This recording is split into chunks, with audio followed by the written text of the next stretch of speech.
Hi, and welcome to BerMUN TV News. I'm John, joined here with John. And we're here to cover the latest of the BerMUN conference. Thanks, John. Thank you, John. No, thank you.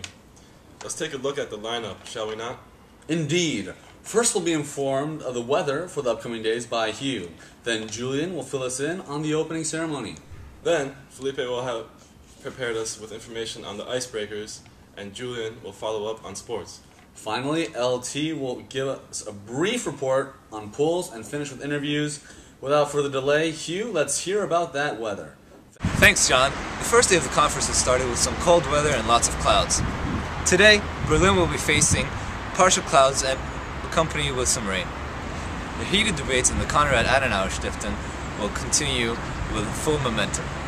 Even though you might think it's a bad idea to remain inside, trust me, you want to be inside because it's kind of cold out here and I'm shivering. Get as much work as you can done today so you can enjoy Berlin's magnificent weather tomorrow. Temperatures average around 12 degrees Celsius, but make sure you wear a jacket while coming to the conference because it's going to be kind of chilly due to the wind. That's it for now. I'm Hugh Jeddick. So I'm outside the Konrad Adenauer Stiftung where the BerMUN is taking place, as you all know. The first thing I'm going to talk about are the icebreakers for BerMUN2. Starting off with Europe.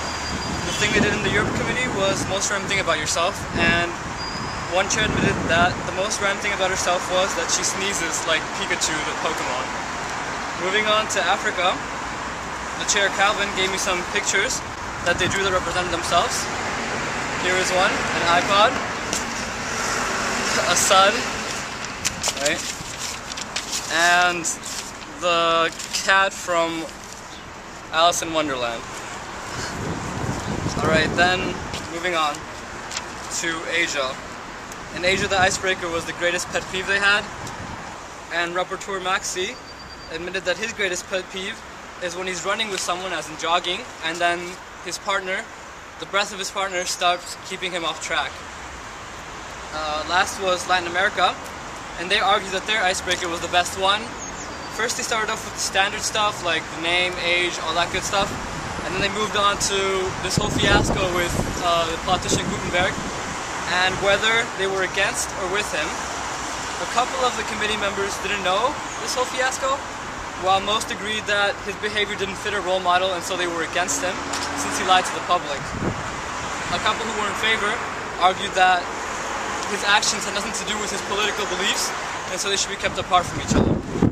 And that's all for the icebreakers, BerMUN2. Hi, I'm Little Taco, and these are some of the interviews. What do you think should be done against terrorism?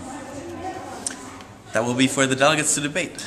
Actually, I really don't know. I think I agree to that one needs to alleviate or eliminate eliminate poverty, because I think that's some of the one of the root causes, and that the richer countries need to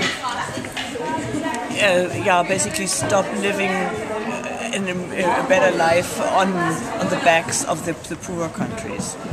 And I think that would help, like that they said, to stop a little bit of the anger of these people who are then maybe the ones who will be recruited to become terrorists.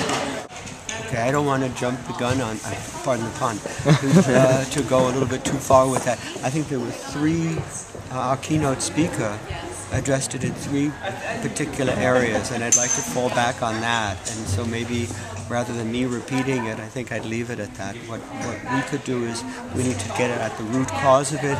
The economics was addressed, the question of illiteracy, schooling, etc., poverty, disenfranchisement.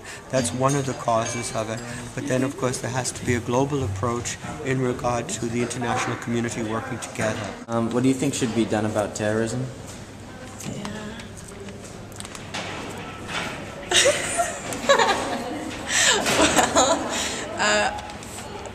Well, it shouldn't really... Okay, Emma. Yeah, me too. Thanks! I'm John, joined here with John. And you're watching BerMUN TV News. Stay tuned. Whew.